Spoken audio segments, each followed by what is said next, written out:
The devil is a liar, but he's also a winner. The Sun Devils beat the Knights in yet another thriller in the Big 12.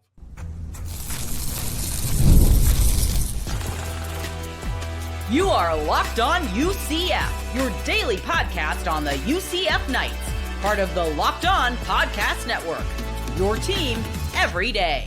Welcome on into Locked On UCF, your daily UCF podcast. I'm your host, Mike G, and thank you so much for making Locked On UCF your first listen of every day.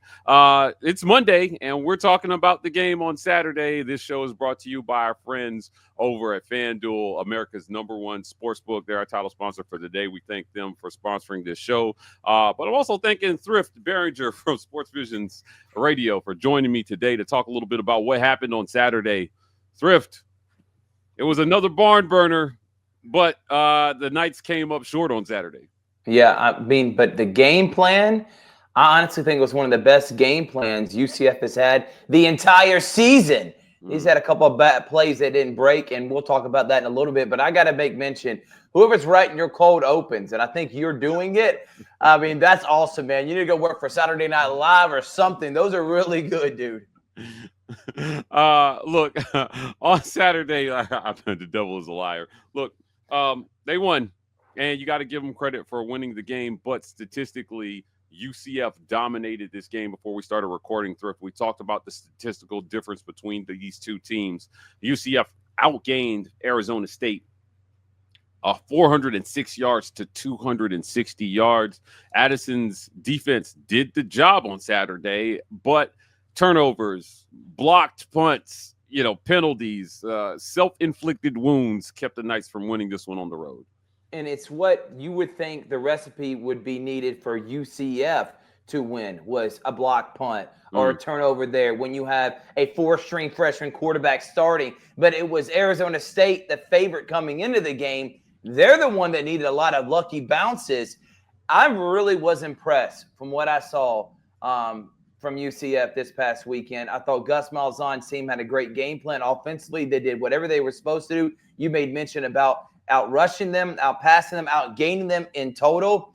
The block punt and the interception right before the half. That was really the turning point in this game. But yet, still in the end, they had a chance to win. So if you're, UCF fan, looking from a 1,000-foot view, I know you wanted to win, but you have to think positive. This was a good sighting from your team, and you got to be happy about the future with Dylan Rizk at quarterback.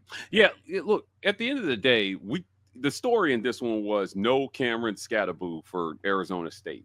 Now, on Friday, we talked about statistically what he means, not just statistically, but he means everything to that Arizona State offense. His presence was missed on Saturday. So last week versus in their win versus Oklahoma State, he was 51% of their offense.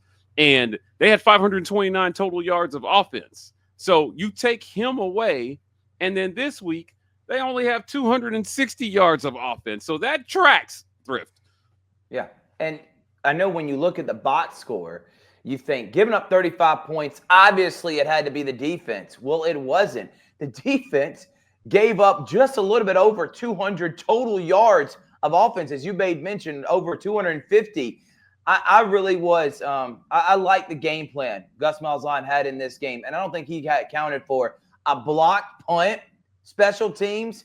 He thought that was going to be one of the things that would obviously help UCF, and then the interception right before that. But you're expecting a freshman in a hostile environment and one of his biggest starts of his career, he's going to make a mistake here or there. And the fact that it was only one of them, but it ended up being a pick six, I think that was really the telltale of the game. But I have no complaints on what happened from the coaching staff. You're not going to see me point fingers other than the block punt.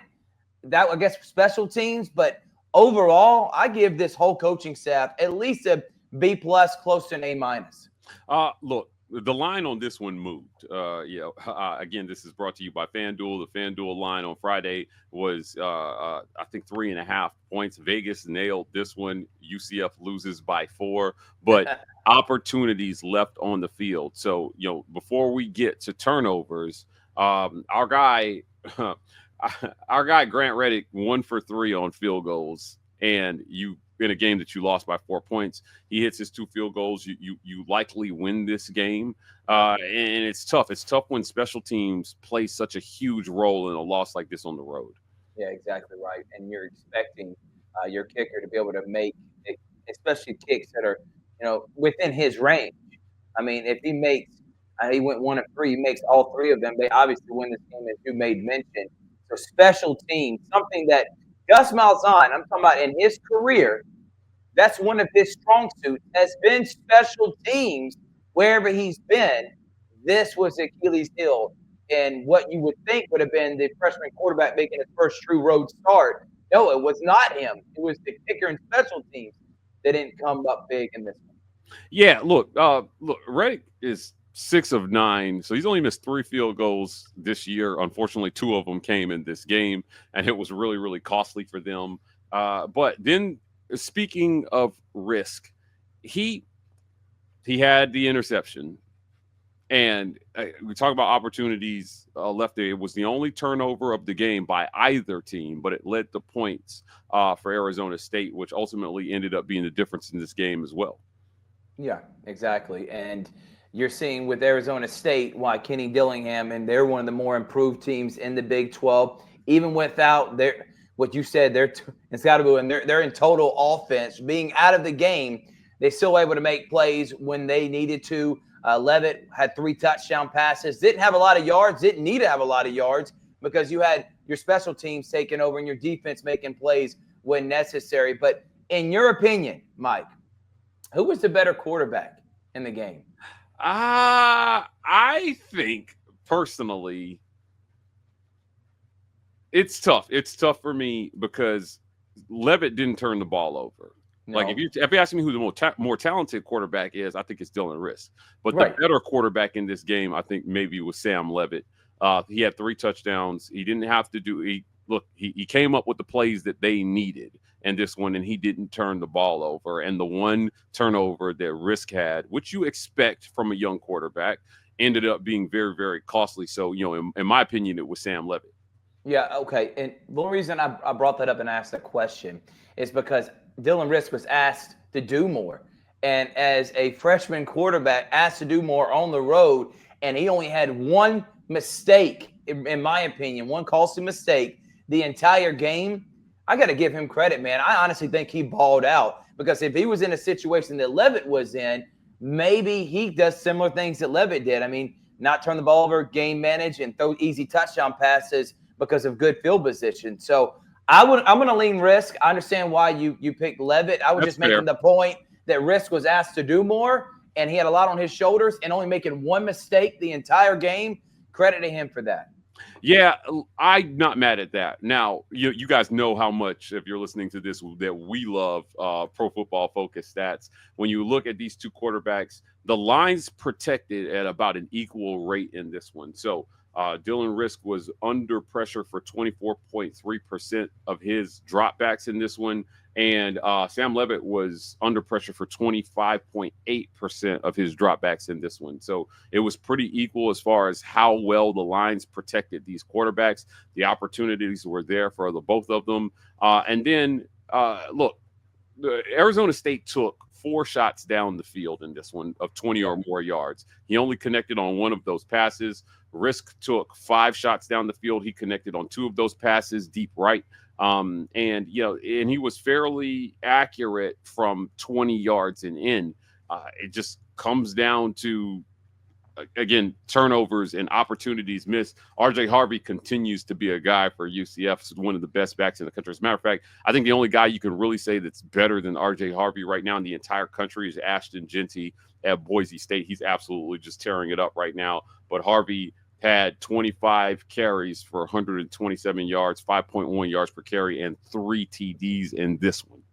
That's one thing Gus Malzahn will do. He will feed his feature back, whether he has 1 arm or 1 leg or he's out there on whatever it may be. If he's playing, he's getting the ball. And RJ Harvey deserves it. He deserves the credit. And again, I know now you're looking at UCF 4-6 on the season. I mean, they're going to have to win their final 2 games to make a bowl game. I hope this doesn't take away from the accolades that he deserves, at least being in contention for an All-American. He probably won't get best running back, as you may mention, as Genty and Boise State. Probably going to make the playoff this year if they continue to win their games. But Harvey's been sensational. He's had an incredible senior year. He will be playing on Sundays, and I'm glad he had another great game. And if you're Gus Malzahn, maybe you could have got him another 5 or 10 more touches. Who knows what he would have done with the football. 127, 5.1 yards a carry, and 3 touchdowns. Come on, man.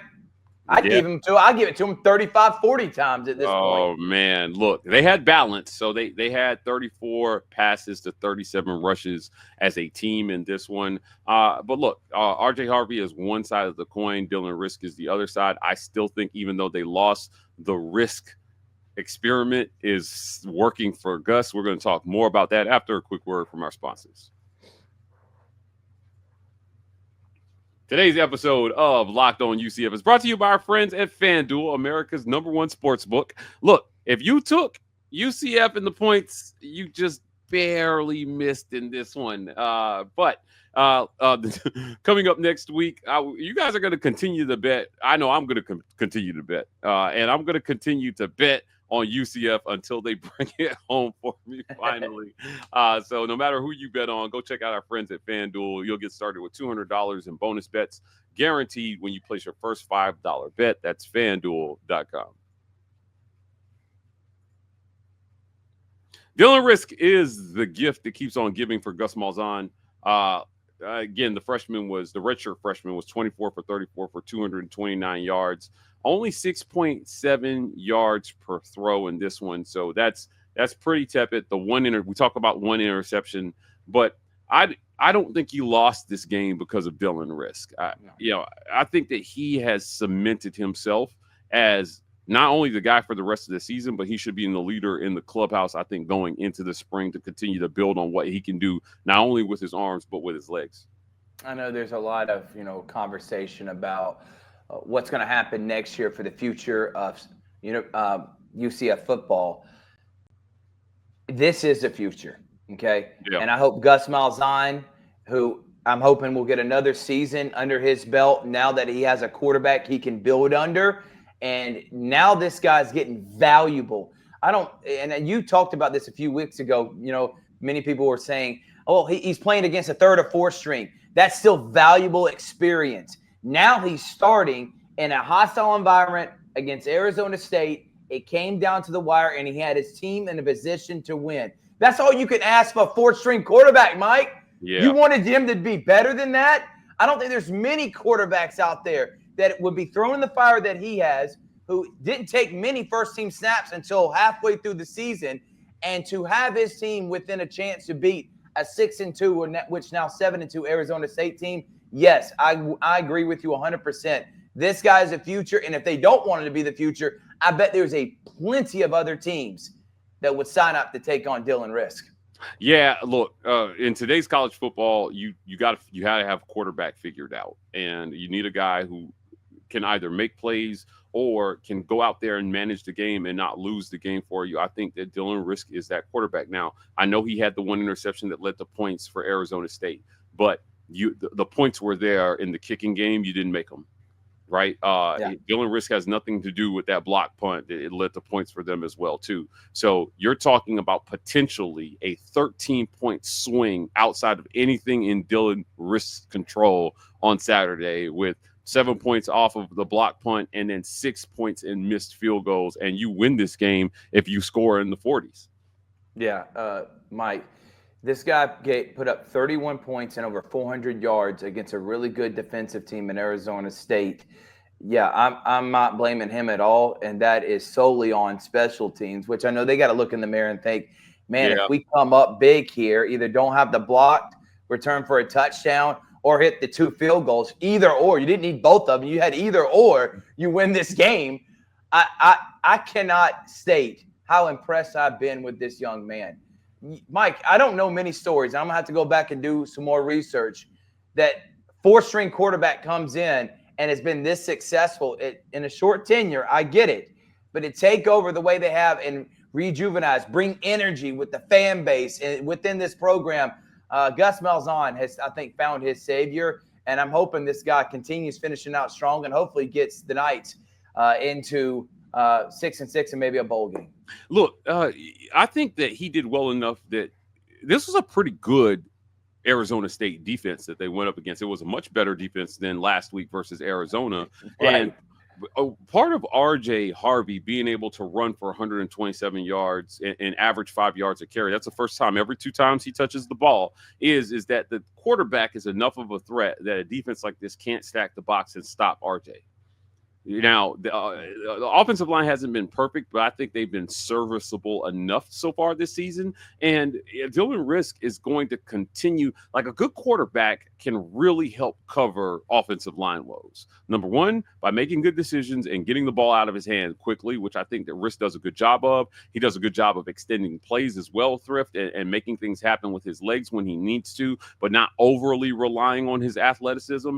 And if you're Gus Malzahn, I think you hit gold in Dylan Rizk. So it's easy to point at the quarterback when things don't go well, but I'm reiterating, I really feel like you didn't lose this game on Saturday because of Dylan Rizk. And I think that you have to continue to find ways to build on what this young man can do well to secure the future of UCF football. Exactly right. And now that you have something which I know many other colleges who are having down years wish they could hang their hat on, which is, what is next year? What does next year bring? What is the positive that we can have building into the future? And it starts with Dylan Rizk.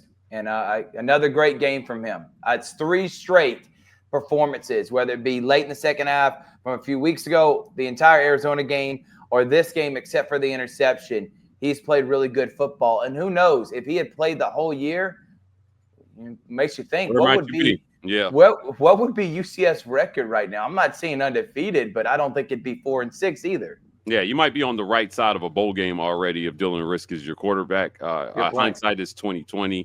But look, they've got 2 games left, and if you plan on attending either one of these games, we know how you could attend. So let's get a quick word from our sponsors, and now I want to get your thoughts on the last 2 games of the season.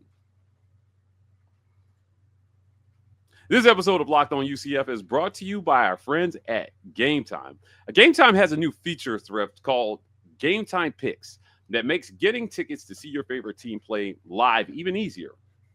Game Time Picks filters out the fluff to show you only incredible deals on great seats, so you don't have to waste time searching through thousands of tickets. Look, here's how it works. Curation makes it easier to save more on sports, concerts, comedy, theater, and especially football games. They have all-in pricing, and toggling this feature shows the total upfront with no surprise fees at checkout. This is my bugaboo, Thrift.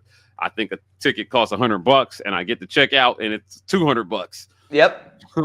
That's ridiculous. You get panoramic seat views, so you can see exactly what it looks like from your seat. And they have a low price guarantee, or Game Time will credit you 110% of the difference. Your purchase is covered with the most flexible customer service policy in the ticket industry. Take the guesswork out of buying tickets with Game Time Picks. Download the Game Time app, create an account, and use Locked On College for $20 off your first purchase. Terms apply. Again, create an account and redeem code Locked On College for $20 off.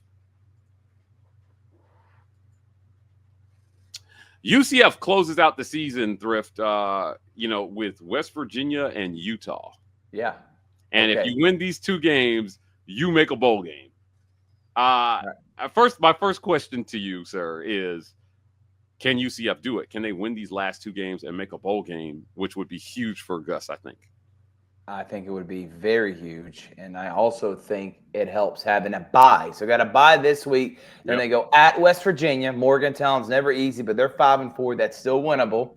And then Utah, who I think they're still pretty fired up about not winning that game against BYU. Goodness. Man. Don't even get me started on that. But that's neither here nor there. I think that being at home, I'm circling the Utah as a win. Lock that on Locked On right now. UCF getting a win against Utah. The one I'm kind of up in the air on is West Virginia, but I like the fact they got a bye week. I'm going to say yes. I'm going to say Gus Malzahn gets 2 big wins. Rizk get his biggest win of his career on the road in Morgantown, plays his best game. They finished 6-6. And then everybody, now you're looking at how UCF finished the season 3-5 and then finished out the last 4 games 3-1, and then you found your quarterback of the future. I think Gus Malzahn keeps his job. I think UCF goes to a bowl game, and we're looking at maybe one of the teams next year could be a sleeper pick to win the Big 12. Ooh, I like that. Look, I like UCF to compete in these last two games. I'm going to see how they're doing coming off the bye week. Gus is going to talk to the media, tell us about the health, what they plan to do. Look, you win these last two games, I think you salvage this season. 6-6 would be an accomplishment after KJ Jefferson transferring in and effectively being a bust. Coming from Arkansas to UCF and busting is crazy. And if you don't have two quarterbacks that can do the job in today's college football, I think you're playing with fire. But I'm giving Gus credit for being able to go down the line. I know a lot of UCF fans have been in our comments saying, "Oh, well, he's had this kid on the roster and he shouldn't have been there." Like, it's tough. It's tough when you have these high-profile guys come in and you've got a guy who is a redshirt freshman and doesn't have the experience. And it takes guts, man, to evaluate the young guy and say, look, this guy gives us the best chance to win. I give him credit for getting there this season because so many coaches never do it. Third, I want to thank you for joining me today. Before we get out of here, tell people where they can find you. Yeah, Sports Vision's Facebook page and on YouTube. And I have a new thing called Unsolicited Hot Take you can find on Georgia Alabama Sports Live YouTube channel. Thanks as always, Mike, and look forward to hopefully these next couple of weeks talking UCF making a bowl game. Thank you guys for making Locked On UCF your first listen today. For your second listen, check out the Locked On Big 12 podcast. Our guy Drake Toll leads the conversation in conference realignment news and holds no punches when it comes to covering every team in the Big 12. Find Locked On Big 12 on YouTube or wherever you listen to podcasts. Find us tomorrow here on YouTube with more Locked On UCF.